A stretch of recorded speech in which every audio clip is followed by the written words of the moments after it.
Treasury Secretary designee Scott Bessent's nomination advanced past a key Senate committee Tuesday, teeing up his likely confirmation with a full-floor vote in the coming days.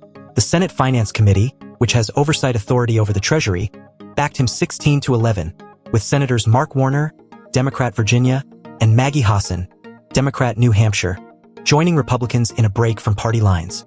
Bessent, 62, is a former partner at Soros Fund Management, which was chaired by conservative George Soros. He also founded Key Square Group, an investment advisor firm.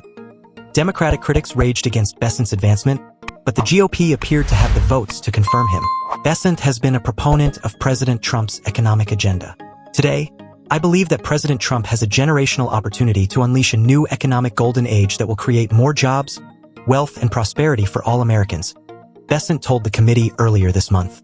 We must make permanent the 2017 Tax Cuts and Jobs Act and implement new pro-growth policies to reduce the tax burden on American manufacturers, service workers, and seniors, the nominee said. Bessent warned that if Congress fails to extend the 2017 Tax Cuts and Jobs Act, millions of Americans will face a roughly $4 trillion spike in their taxes. Republicans in Congress are deliberating internally over a sweeping legislative package to extend and expand those 2017 tax cuts.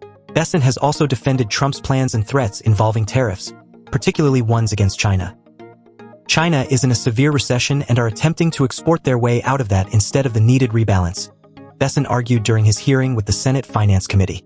We cannot allow them to flood our markets and the world.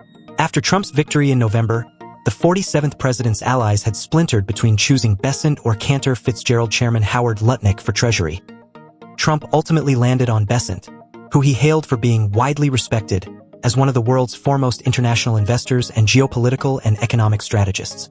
Lutnick was eventually tapped as Trump's Commerce Secretary pick. Democratic critics have harped on Bessent's business past and concerns about the conservative agenda he intends to implement at Treasury.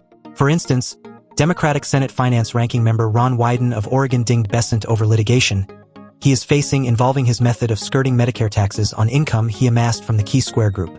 Dems have accused Bessent of bilking Uncle Sam roughly $900,000. The IRS has gone to court twice to ban this particular scheme that Mr. Bessent is using, Wyden fumed. You cannot have a Treasury Secretary who doesn't abide by Treasury policy.